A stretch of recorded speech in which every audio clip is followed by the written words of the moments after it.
All right, Good take it morning, away. everybody. So glad you could join us on this bright and sunny Thursday morning.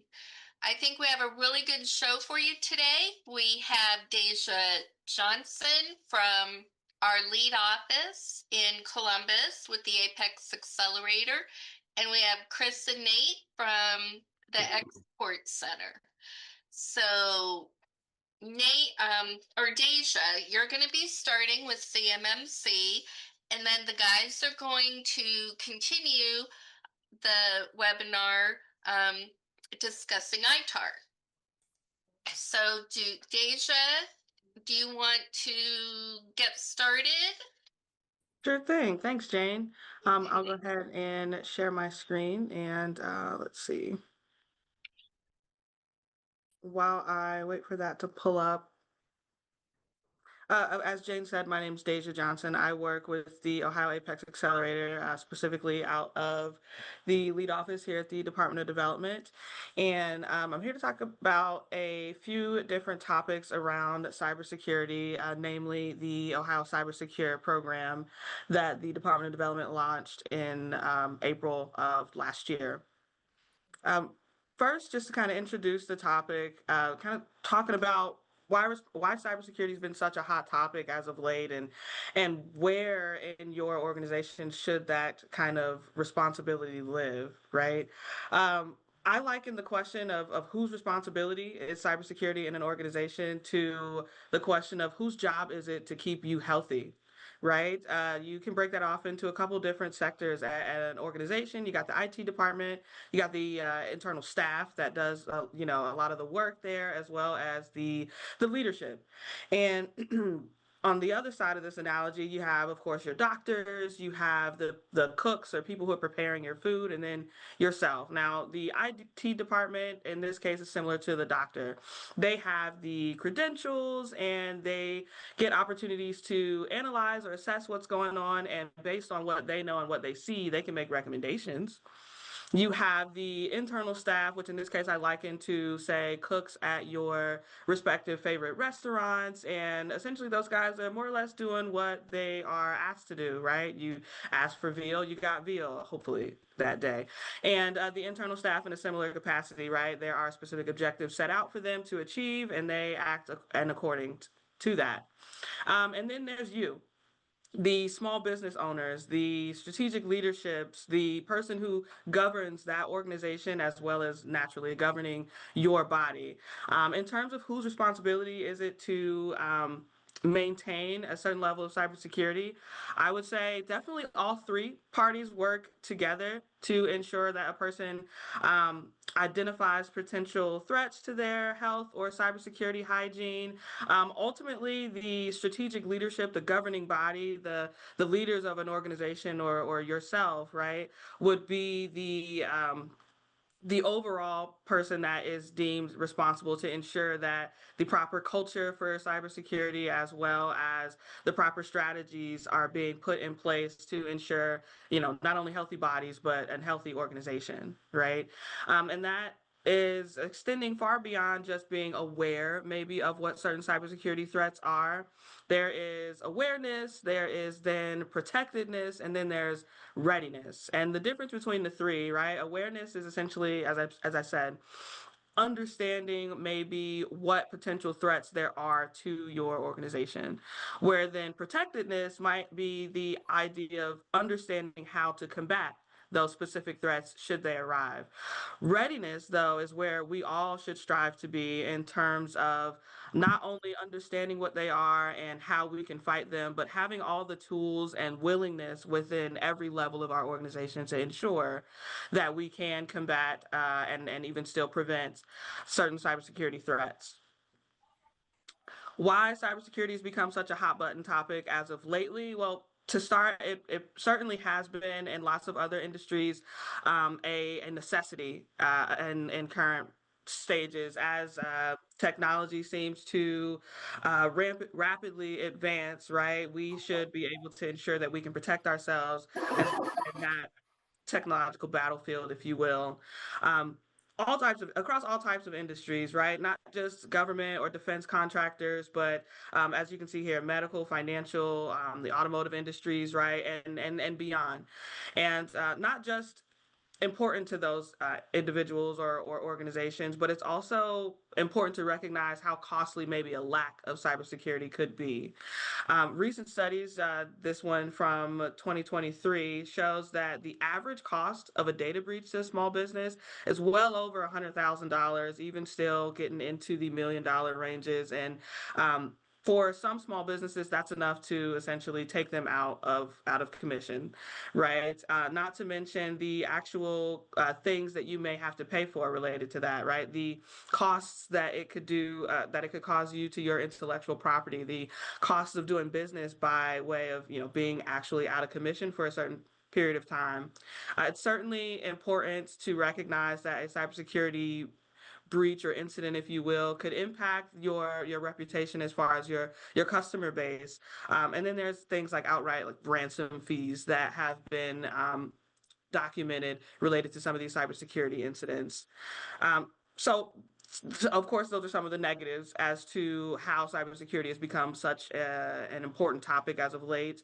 But recognizing the benefits of cybersecurity, it certainly can be something that you can leverage in your organization. It can be a huge differentiator for your business to show that you have all these tools at your disposal to protect the assets of your clients and partners. And then naturally, as it relates to perhaps government contractors, right? The Department of Defense, their cybersecurity regulations that have come out as of late have become mandatory for various levels of contractors. That being the CMMC 2.0 or Cybersecurity Maturity Model certification. I'll talk about that briefly as well. Um, the CMMC 2.0 are a set of regulations from the Department of Defense that ensure that, again, every level of business that does contract with the Department of Defense has a certain set of cybersecurity controls and factors that they are adhering to protect their asset and their relationship with, again, the DoD. The various levels of CMMC will certainly be dependent upon the type of work that you're touching, what sort of information from the DoD is being handed to you that you're working with. There are three levels, of course, for CMMC. Level one is what we would consider a foundational level. That's going to apply to contractors that are handling what's known as federal contract information, FCI. So just literally anything written within a defense contract. And in that, there are about 17 different control groups, if you will, or practice or objective groups that those families or that those organizations should be adhering to, and it requires an annual self-assessment, uh, quick go, no go sort of test to ensure that you are adhering to all the factors within each of those control groups. Now, CMMC level two is where it starts to get a bit more robust. We consider that advanced, not just general contact information, but there's something that's called controlled unclassified information, or CUI. That could be things such as particular drawings or DoD information that's written within those contracts that certainly we, of course, wouldn't want to fall into the wrong hands. And as I said, level two gets a bit more robust. Rather than just the 17 control groups, there are 110 different control groups, which break out into over 300 different objectives that an organization would need to demonstrate compliance with. And get a not only do they self attest that they are meeting said objectives, but there is what's called a certified third party assessment organization that they would then need to meet with and become CMMC level two certified. And that happens with that third party every 3 years. Now, level three CMMC is not seen quite as much. We consider that more of an expert level. There are 134, I believe, different control groups to include what you see in levels one and two. These people would be considered like critical defense contractors, and they need to be able to protect themselves against advanced advanced persistent threats. The assessment's a little bit different. Rather than, third-party entities, the government actually leads those assessments and is the certifying body in that case. And those need to be reassessed every 3 years as well.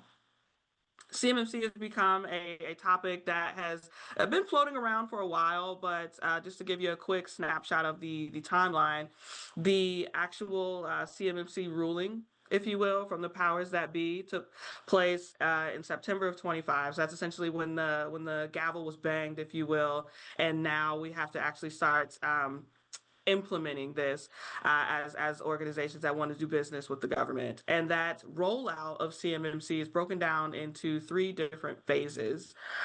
Phase 1 took effect November of last year, which requires all the want to do business with the government or with the DoD to go ahead and achieve those self-certifications. So essentially, everyone who needs to be level 1 self-certified should be completing that task if they haven't already, as well as those who need the level 2 should be at least working through the self-assessment to this point, if not already scheduled with a third-party assessor to meet the actual certification requirements.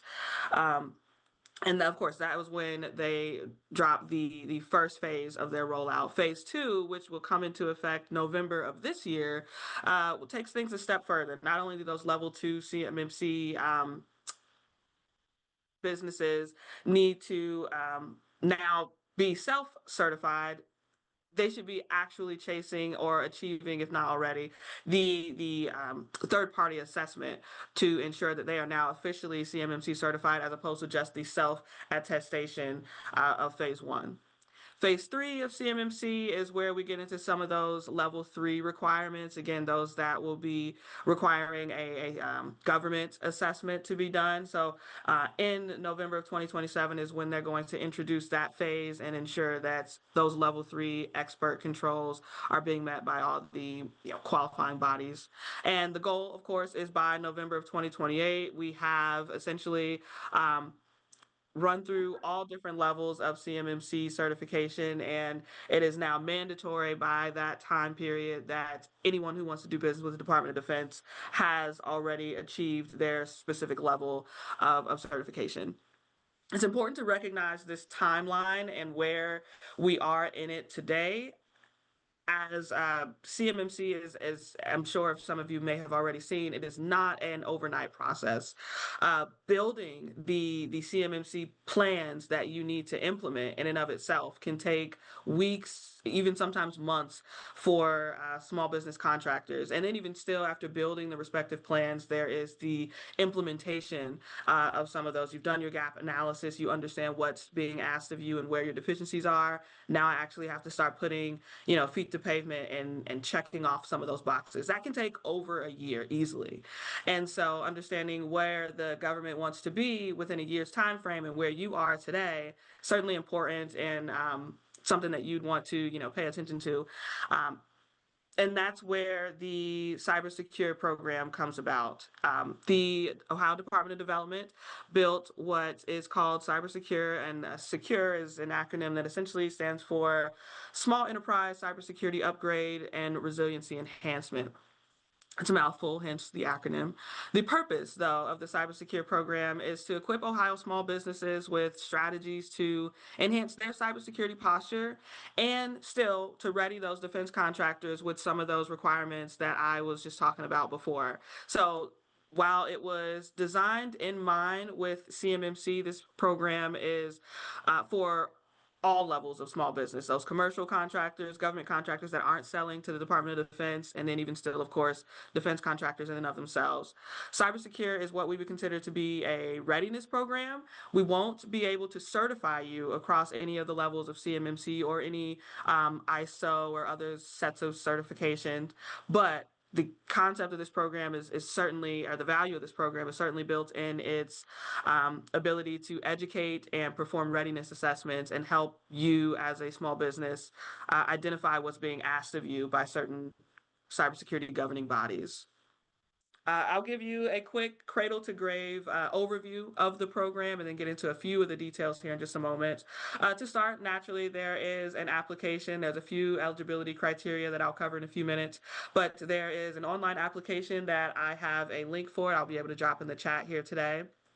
Once your application is reviewed and you're accepted into the program, there is a preliminary training that you complete, which essentially helps you to learn how to talk the talk before you actually start walking the cybersecurity walk with some of our experts that you'll be working with. Once you've completed the preliminary training, your SBD CEAN or even still APEX Accelerator counselor will, with you, be introduced to a cybersecurity expert. That cybersecurity expert will get a feel for where you are in the cybersecurity space, what your objectives are as an organization, and then perform that gap analysis or assessment to identify where you stand in the cybersecurity landscape. And from that point on, the cybersecurity experts work with you and your counselor is certainly invited to those instances as needed to engage in free cybersecurity consulting. And the consulting services are going to help achieve a certain level of deliverables based again on where your program or your company is, ensuring that the best cybersecurity plan has been designed in terms of your business. Once the deliverables that I'll cover in a few minutes have been achieved, there is what's called a closeout meeting. And that's another opportunity for your SBD, CEAN, or APEX Accelerator counselor to come back into the fold, understand exactly where you were, where you finished in the CyberSecure program, and the plan of action next. So that way, when you get handed back off to your respective counselor, we can actually start checking off some of those boxes together and implementing some of the things that were built in this design plan for you. First, I'll talk about the preliminary training and then the deliverables here. The SBA, Small Business Administration, awarded Ohio State University with a grant to design a self-paced learning management system for small businesses, all centered around cybersecurity. This program has 3 different gateways, I believe. Each gateway is tailored to a respective level of industry. Gateway 1, which is where we focus for this program, is general cybersecurity. These are things that any industry and any small business, honestly, lots of individuals should be aware of and adhering to in their everyday practices. Gateway 2 is, I think, a little bit more focused into the manufacturing agriculture sort of landscapes. And then Gateway 3, as I recall, gets a little bit technical as it relates to CMMC and even some ITAR related specifications as well. Gateway 1, we've leveraged for our program here at CyberSecure. You would complete Gateway 1, which lists all the modules that you see at the top of your screen, and essentially provide a quick snapshot, such as you see here, to show that your organization has completed Gateway 1 of this program, and then you'll be handed off to a cybersecurity expert. That cybersecurity expert will determine which track, if you will, of cybersecure is pertinent for you, be that track 1, or track 2, which is more for the defense contractors. I'll tell you a little bit about what's in each track. In track 1 of cybersecure, you would be eligible for up to 15 hours of cybersecurity consulting services from the cybersecurity professionals around in the program. In those 15 hours, you would be able to get a gap assessment, of course, and then a plan of action and milestones, a roadmap to help you achieve some of the basic 17 controls. Now, the assessment itself is designed in accordance with what would be listed in the NIST SP 800-171, which is essentially the large test that the Department of Defense has built around their CMMC level 1. That can be applicable to businesses who are not doing business with just the Department of Defense. So that is the assessment that's used across all levels of small business for this program. Will also help you to create a system security plan, which is essentially various levels of cybersecurity documentation, protocol, etc., and even still review some of the documentation that you already have. Once the plan of action milestones has been delivered, that is, of course, something that we'd be able to talk with you more in depth in this program to ensure that the the recommendations in the plan of action and milestones are tailored, cost-effective solutions for your business. And then, of course, if you are a defense contractor who is working in the level one space, we would be able to help you get set up in the supplier performance risk system and get your level one self assessment completed. Track two, a bit more robust, just as the level two CMMC certification is a bit more robust. This one is specifically for those defense contractors I mentioned before. They would be eligible for 60 to 75 hours of cybersecurity support. Again, they would get a system security plan reviewed and or developed, as well as a plan of action and milestones to help them check off some of the boxes, identify some of their deficiencies as it relates to that big 110 control group test in CMMC level two. Also, those tailored recommendations that I mentioned before, and SPURS, or the Supplier Performance Risk System, is a bit more robust as it relates to level two, that we're actually walking through each of those specific objectives and understanding where you are, documenting where you are in your cybersecurity performance at that time, or cyber hygiene, if you will. So that's what's built into each of those tracks. Track one, again, for small businesses that are government contractors but not defense contractors, or small businesses even in the commercial sector. SBDC EAN clients would likely be that aren't doing work with the DoD would likely be in the track one space, and then again those that do business with the DoD in track two. Just a few eligibility requirements that I can speak to here for this program. First of all, of course, it's an Ohio small business program built here at the Department of Development. So you'd want to be a for-profit entity or business here in Ohio. You want to be independently owned and operated for at least a year's time, right? You have some sales under your belt, an identity, a sense of who your business is. And at that point, still, we want, while this is a collaborative program with the SBDC, EAN, and APEX Accelerator, you must be a client of one of those.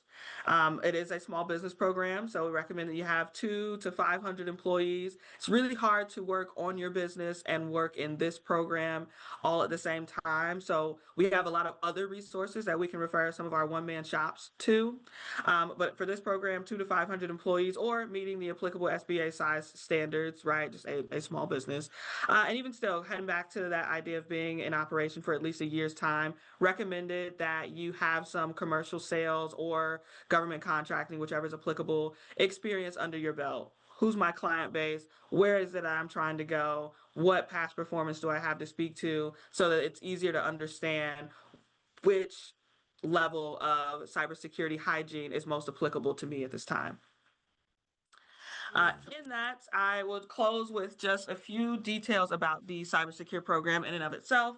As I mentioned, the program was launched in April of 2025, and since then, we've already been able to work with, actually, this is a little bit out of date, with upwards of 80 small businesses, almost 50 of them being defense contractors, and then even still, we've had non-defense contractors, and to this point, nine I think closer to 12 now, commercial small businesses that have engaged in this program have benefited from its services in some capacity. All of that amounts to over 1,200 hours of cybersecurity counseling, and application portal is live. You can enroll in this program today if you'd like, and I'll be happy to drop some resources here in the chat for you. Should they have any questions that we aren't able to get to today about the CyberSecure program, please don't hesitate to reach out to me here at the Department of Development. You can also reach out to Jane, Nate, and Chris. Be more than happy to get you pointed in the right direction. And with that, are we taking questions now, or did you want to wait until the end of our time together? I think we're encouraging people to drop questions in the chat if they have them, and Jane and Chris and I have been monitoring the chat, and we'll have time at the end too if anyone wants to unmute themselves and ask questions directly. So I think that was terrific. Thank you, Deja. Awesome. You are very welcome. And bear with me just a second so I can stop sharing my screen. There we go. Thanks, Deja. That was awesome. Okay, am I up now? You're up, Nate. All right. I like Europe. That's a good segue. Well, let me say thanks everyone here for joining us this morning. This program is not for the faint-hearted. I mean, this is really getting into the weeds of some technical things, and so we're all glad that you've dared to join us and to talk through some of these technical things. I do want to plug. I mean, it's a shameless plug, but the CyberSecure program. Correct me if I'm wrong. It was something that was piloted first out of CSU during the pandemic when we got some CARES Act dollars, and there was realizing that there was, hey, how can we help businesses? So much had focused to online business, and so there was an increased amount of exposure, and I think the early returns were just so positive that this is something that small businesses just need to have. And of course, it has the application, through the heightened security when you're into those more complex levels of government contracting, especially DoD, obviously. But I think that it's the kind of thing that any of us could really benefit from. And I think about the this phishing spam stuff that I get, and I don't know, almost being built out of stuff. So if your company doesn't have some kind of security protocol in place to counteract that, take advantage of CyberSecure. I mean, it's no cost to you, and it's a great resource. Not every state has this. Act proactively and spare yourself some heartache and headache if you get caught on the wrong side of that. All right, so now we're going to switch a little bit. I'm going to talk about the fundamentals of export controls. And for all of you on here, if you missed our previous program, I'm going to share with you just a link to this. So this is our events calendar, but this is also my prompt to talk about the first webinar that we did as part of our what we're calling a crossover series. So Deja and Jane represent the Ohio APEX Accelerator, and so we kind of call them our cousins in economic development, working in government contracting. Chris and I represent the Ohio Small Business Development Center Export Assistance Network. Some of you on the call, I recognize a lot of names. A few of you I don't know. So we're offering this because we find that there's a lot of overlap between the companies that we serve, the companies that Deja and Jane serve at the Ohio Apex. And a major question that we get is on the topic of export controls, which is, that and the security program, it just seemed to be like hand in glove. We should talk about these and put them together in a webinar. But the first one we did was the general explanation of what each of our services are. So if you missed that and you'd like to go back and review that, we encourage you to check out that webinar that we did. There's the link there for the recording on that program, just to cover the basics of what do we do and how to get started in export, how to get started in government contracting. For our programs too, so at CSU, where we're based out of Cleveland, but we service companies anywhere across Ohio, our whole network. Together we have 6 offices and we cover all counties of Ohio. In May is International Trade Month, and so we're hosting a workshop at Cleveland State. This is going to be an in-person all-day program going through how international trade works, and we're going to talk about this in a more in-depth manner. If you haven't done this, or if you need a refresher on it, someone in your team maybe is new to this, these are some of the topics that we're planning on covering at May 13th workshop. And additionally, before then, from May 4th to 6th, this is where we have a comprehensive our boot camp. And so this is one where we talk not just about logistics and how to clear customs and so forth, but it's the top 150 points of international business. So how to make payments, how to develop sales, how to do market research, how to patents work overseas, and it's really the most comprehensive program, and this is especially useful for people who maybe find that they have responsibilities now at their company for international trade, but have never studied it before, to give them something of a handle on, okay, how is international business different than what we've been doing at our company? So there's a QR code at the top. It's also a segue for me, because what I'm going to share with you is one snapshot. So I've basically pulled out our section on trade compliance, and I'm giving you kind of a distilled version in the class, even though it is a gauntlet of information.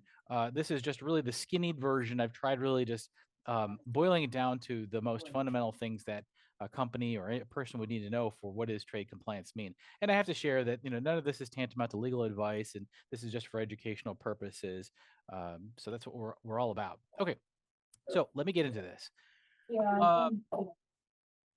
So this is the first thing what every company needs to know about export compliance. It's that it's not an option. It applies to your company even if you sell cotton swabs. So you we could bunny rabbits and whatever else. It doesn't matter if you're selling the explosives, the things that go boom. Your company should have some awareness of it. It applies to your company even if you don't think you export or if you know you export. Certainly, because a product sold domestically can still be subject to what's called export controls. For example, if the purchaser is on the denied entities list, and there's other reasons why you could run afoul of laws and things like that, and the penalties can be serious if you ignore the law, which I'll cover at the end. And just like if any of you have ever been, pulled over by a police officer someplace, and you just plead your case like, oh well, I just didn't know what the speed limit was, and an officer's not going to care. Like, well, that's you should have known what the speed limit was, and it's your obligation to figure that out. Many of the things we're covering here were adopted going back to the 1960s, in some cases earlier. So it's not a viable thing to tell in the event that you get caught up in some of these things. Saying like you just didn't know that they existed is not it's not a valid excuse. All right.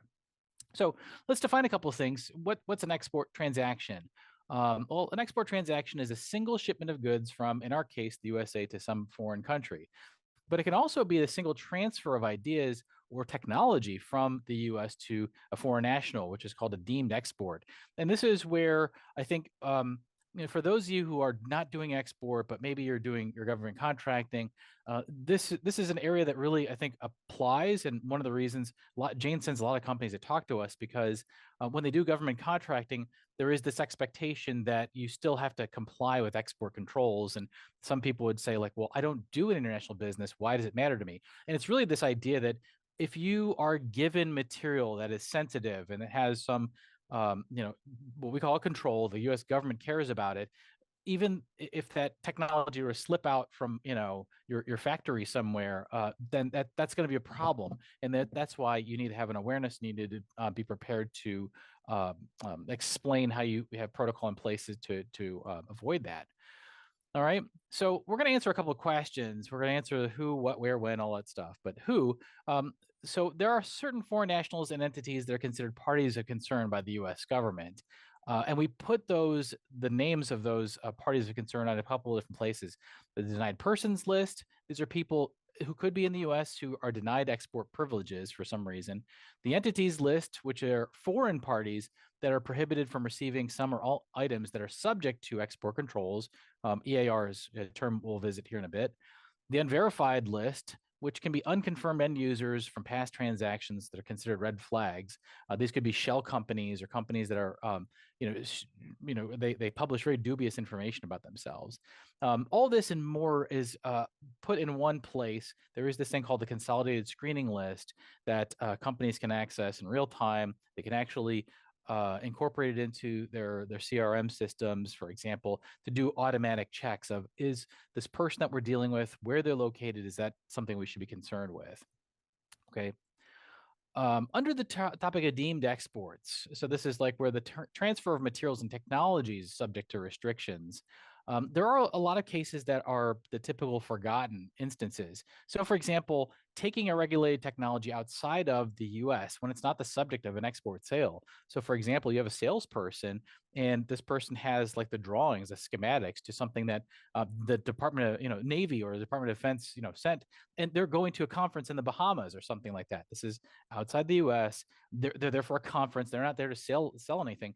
But because this information was on their laptop, and if you didn't receive explicit permission to do this, that could be considered a violation. So that's something that people don't think about. Sharing regulated technology when foreign nationals are visiting your company. So again, it's like someone's coming to your company and they're not a U.S. citizen. That could be a no-no. This could be like a laboratory tour, hosting foreign visitors, or sharing regulated technology with temporary foreign workers, such as a student intern. We run an internship program, which I discussed in our previous webinar, and this is a topic that we've got to pay careful attention to, that we're not placing a foreign national at a company where there is a controlled technology on site. They're only eligible to get a U.S. national student. Okay, now I'm going to answer the question of like what materials. I mentioned before, okay, like maybe it's a little dramatically that if you sell cotton swabs, that you need to be mindful of export controls. The fact is that there is a heightened circumstance that happens when you have a technology that is controlled. And there's basically two categories that we're looking at. So when a product or technology is designed specifically for military aerospace application, it falls under the International Traffic in Arms regulations. When there's a technology and product that has a military or aerospace application, but also civilian use, it falls under the Export Administration regulations. And I'll dive into this a little bit more, but there's basically two buckets. So if you sell to the military and it's something that they've asked for specifically, and it's not available anywhere else, then it falls under A. If it's something that you sell both to, let's say, the Army, but you can also sell it to Boeing and it goes on a commercial jet or something like that, then it's considered a dual use good, and it falls under B. And I'm catching there's a couple questions that are coming in. I'm glad to hear that. There's we'll answer those questions here at the end. There are a couple key agencies, and I think that oftentimes, when I hear export controls, normally someone will say ITAR or they'll say EAR, and they might not know, like, well, what's the difference between these? There's different departments that regulate these. The two biggest ones are EAR, which falls under the U.S. Department of Commerce, and they have a Bureau of Industry and Security, or the BIS, and those are the entities that both, they write the controls, they do the enforcement, and so forth. The International Traffic in Arms Regulation falls under the Department of State, and they have their own office called the Directorate of Defense Trade Controls, the DDTC. The other major department that's involved in this is Department of Treasury. They run a sanctioned country list that's operated under the Office of Foreign Asset Controls, and that's to follow like where the money is, and they're also the ones that determine which countries might be on like the unfriendly list, which I'll talk about here soon. There's a couple other ones. U.S. Customs and Border Protection, they are the primary enforcement agency. They're the ones that carry out the policy that's written by these other departments. U.S. Regulatory and Department of Energy also have their own export control measures to them. I'm not going to focus so much on them today because the big ones tend to be under EAR. The biggest one is EAR, and then ITAR. So I mentioned, like, side by side, if you look at these, here's like what the comparison is. That ITAR it's more restrictive. So this is, I'm going to start from the bottom and go up. This is where we have something that's specifically designed for military use. It tends to be the kind of thing that has the most sensitivity around it. It's something that's specced into. Oftentimes, it's related to it could be espionage or counterterrorism measures or whatever it is. It's the shorthand is like things that go boom, as we like to talk about it. And the presumption is that the U.S. wants to safeguard this. They don't want this just to go anywhere. It has the highest level of security for a lot of obvious reasons. And there is a list. There is a specific list that they reference to define, like, what are the things that we really care about. It's not just left up to general interpretation. The rule of thumb is asking yourself, was this specifically designed? But there is a reference list called the U.S. Munitions List, the USML, and that's the primary place that we would direct someone, like, is this thing listed on the USML? And if it is, that's an excellent, reason for thinking that, yeah, this is controlled under ITAR. Under the EAR, which is again is managed by Commerce, this is a much larger list because these items are what's considered dual use. They have commercial application, military application as well. The presumption is that you can get a yes. That there are many more. It's a little bit more convoluted in some ways because there's many exceptions. There's many ways that you can still get permission to sell these goods, no matter where they are, as long as you kind of have understood, well, what are the couple of instances? What are the places and people that I need to like ensure don't get this? But it's much broader in scope because it covers things like, paint, and it could be screws and bolts and other things that, yes, go to the military, but come on, like, no one's necessarily thinking that they're going to be used for nefarious purposes. Those things always end up on the list. There's some rationale why they're on there, but because it's much broader, there are many more exemptions, and there's a presumption of yes. They also have a principal reference list, I should say, called the Commerce Control List, or the CCL, which, similar to the USML, it defines, like, well, what are the things that we're talking about here under EAR. I'm just going to briefly talk about ITAR, and this is the only slide that really I'm going to go into any detail. It's like Jane, at the EAN, we're a small business development center. We are here to answer questions. There aren't a whole lot of companies that we talk to in a given year. Maybe there's like 2 or 3 that really need to go through the ITAR process, and we're happy to explain how that all works. But this is the shorthand of what it takes to go through ITAR. So when you have an ITAR product, you have goods that are specifically modified or built to military, aerospace, or defense purposes. And if you are a company that deals with those goods, either physically or through the technology of it, your company has got to be registered. So it's kind of a non-negotiable. Oftentimes, this is something that can be spelled out. If you get approached by a Boeing or a Lockheed or something like that, they might say that they want you to be ITAR. They'll say ITAR certified. What they mean by that is they want you to be registered under ITAR. And the registration part, it costs something. There is a sliding scale of how much it costs to be registered. But it's not just the registration part. There's also this expectation that your company understands what that means. That there are some basic due diligence that you've had to done. That it also means that you've understood the minimum safeguards that have got to be put in place so that those items don't fall into the wrong hands. And so there's security measures and documentation that follows along with it. So registration is compulsory if you want to even be allowed to handle ITAR controlled items, let alone sell them or make them and distribute them. Once you have the registration, then you're allowed to go in. There's a portal that you'll have access to and that you could submit for a license. And the license means you'll go in and you'll say, this is the entity that we're hoping to sell to, this is what we're talking about, this is the subject of the transaction, and then you'll get an explicit permission in the form of a license to allow you to sell that legally. All right, now I'm going to switch over to the EAR. So the EAR tends to be much more common. A lot more companies fall under the EAR. What I won't talk about here, but there is a jurisdiction process that you can also apply to in the event you're unsure whether your good falls under one or the other, that you can do a commodity jurisdiction request so that the U.S. government can tell you which one it falls under. But many more people many more products fall under the EAR. And there's a couple of terms here. The EAR, I'm going to talk about something called the ECCN briefly. I've already mentioned the CCL, a country commerce chart, and then the SNAP-R. This is the portal that you would go into to request your license. So the export control classification number is called the ECCN. It's an alphanumeric code. And when you go into the commerce control list, it will say, like, it has kind of its own sort of logic to it, and you'll look under, like, what are the different subsets for it. There is something for optical equipments and components. And let's suppose, and this is just one scenario that I had, a webcam or a camera.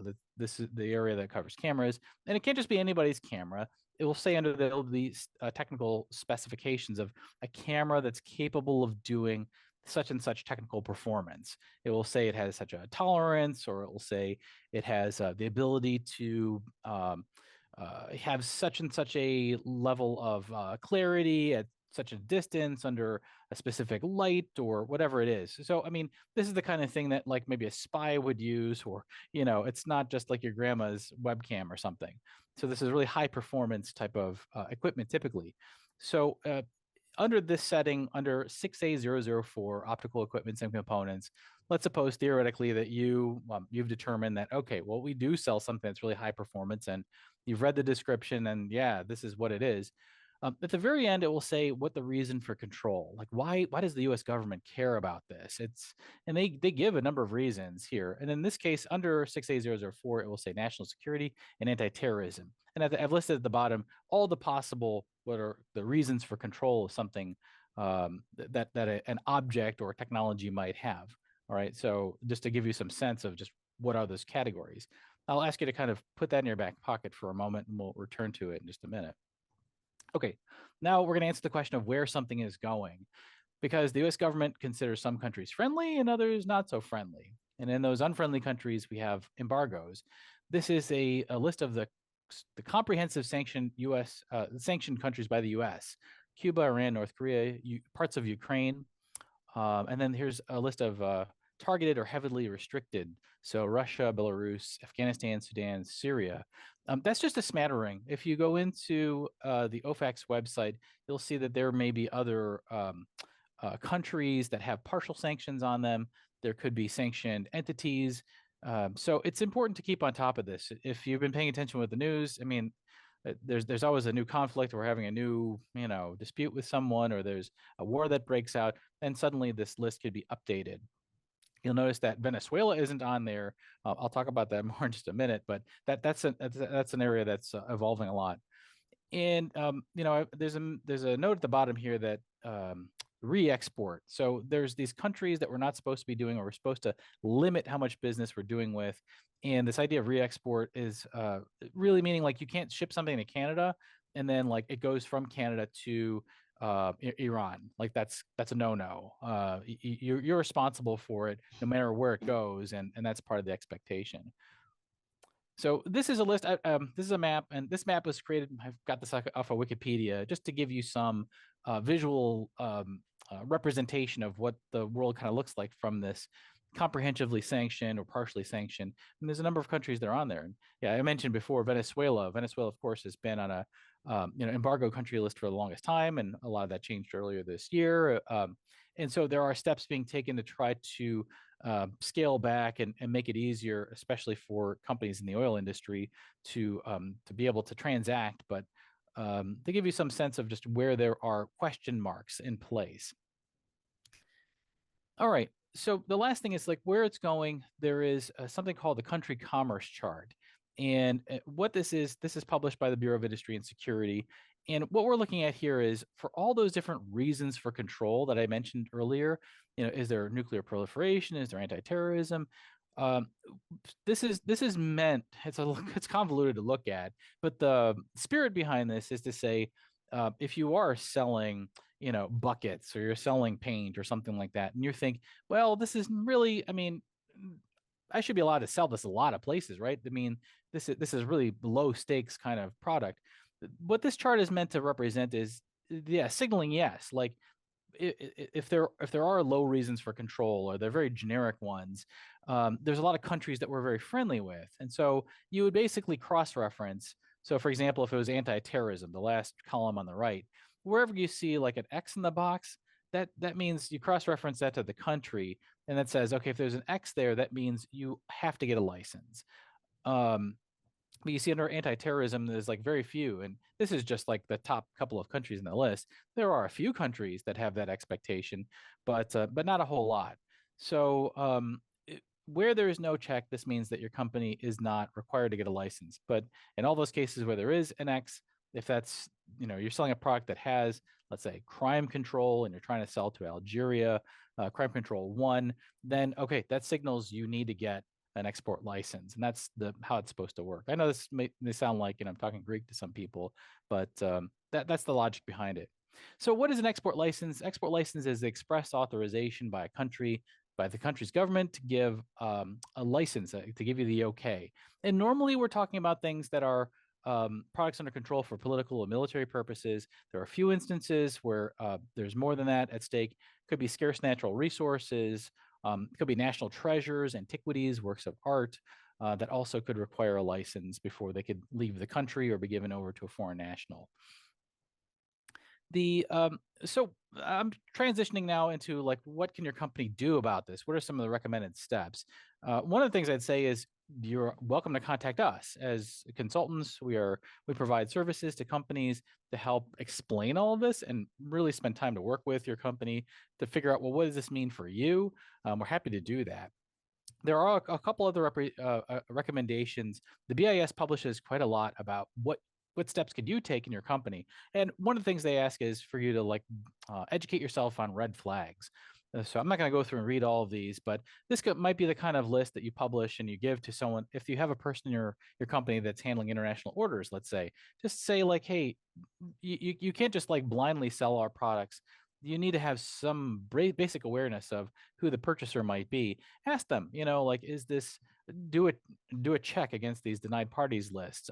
Is there something fishy involved? Are they trying to pay cash? Are they trying to ship it to someplace that doesn't make sense? The company has no website, or like their business seems really unaffiliated with what they're buying. Just anything that kind of like gets their spidey senses tingling, so to speak. But you can read over these or review them, with your team. There's also a thing called the destination control statement. This is something that is it's really to signify that it's a wording that should be placed on your document, your commercial invoice, that anyone who buys your products should understand. If your products are subject to control, this has got to be on there. Even if they're not subject to control, you're just trying to play it safe, it never hurts to have this on there. And really what it's saying is that the goods are subject to U.S. law, no matter where they go, and care should be handled. And why that matters to you is that you potentially could be liable if something goes wrong, those goods fall into the wrong place. You would hate to see, your goods end up, when I was working in the private sector, I saw posts from people that, there were social media posts of like, hey, our goods are now in Iran. And you couldn't make this stuff up. And they were somehow proud of this, or some like, we're now the distributor for your product in Iran. And maybe someone didn't intend that, like their goods were shipped to some other country, but then, they were shipped onward to Tehran. And I don't know, like they'll get you in hot water. So having this on there is a positive signal that your company understands what the rules are, and that you're also trying to explain to everyone else that buys your product that U.S. law applies to this. Just briefly, EEI and AES Direct. So what I'm trying to say here is that you have to file. So in the event that your goods are subject to export control, most people who do international trade, if you've done any of the documentation, you're familiar with the idea of EAR 99. EAR 99 means that your goods don't have any export control regulations on them. But if it's anything other than that, this goes back to the ECCN I talked about before. You have to file it. You have to file with the U.S. government as part of your export documentation that those goods are, you are trying to ship controlled goods, even if it's $1 worth.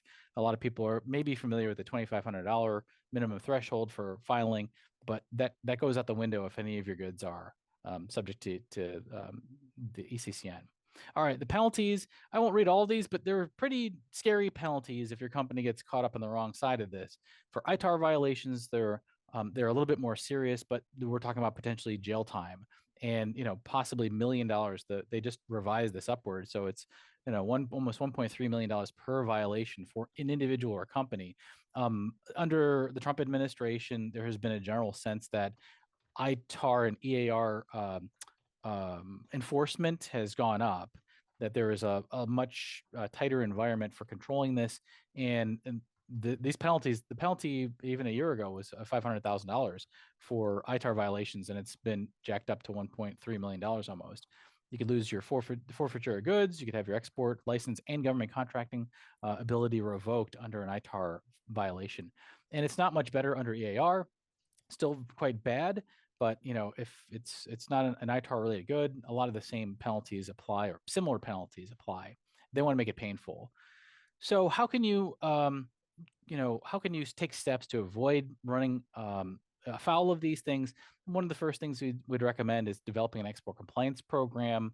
So this is something akin to the CyberSecure program. They're not related. Oftentimes companies will pair these things because there's a lot of similar ideas in play.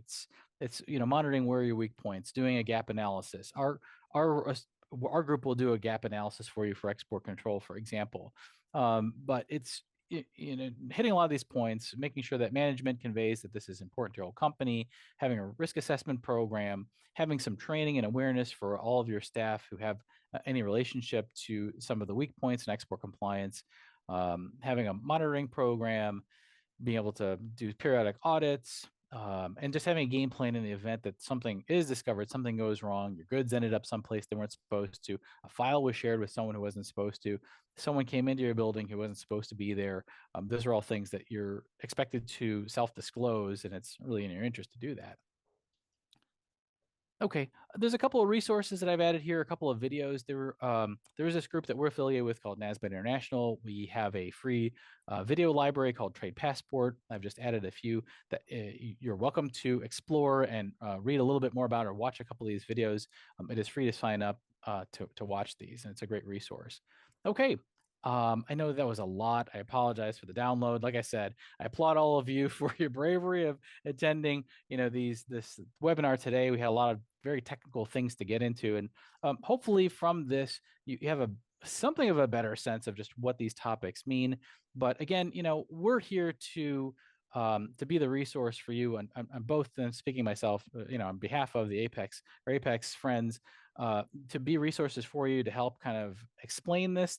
If you want to schedule time with us to walk through these things or understand how it applies to your company, we're here to do that. And and make the demystify, I guess, what some of these things mean. Thank you, Nate. That was really good information. I just want to point out that ITAR and CMMC are both particularly important and of interest to manufacturers. Both of those requirements are pretty much in every Department of Defense contract that is released. So it's important that you're aware and that you understand what your responsibility is to comply with the requirements. I think we just want to thank everyone. I'll say for our part, and Jane, I'll turn it back to you. As mentioned several times, everyone who's registered, we will share a link to today's recording. So if you'd like to go back and review anything, any of the links and so forth, we generally appreciate the opportunity working with you, Jane. Thank you for all your cooperation and doing this two-part crossover series with the APEX Accelerator. I think we've gotten a lot out of this, and look forward to doing it again sometime. Thank you, Nate. Thank you, Chris. It really has been a good collaboration, and I also look forward to doing more in the future. Deja, thank you so much. I am so pleased that you were able to join us and speak about CMMC and all that fun stuff. So, and thank you everyone for attending. Again, please don't hesitate to reach out if you have any questions, comments, concerns, if you need anything. Thank you, everybody. Enjoy the rest of your day.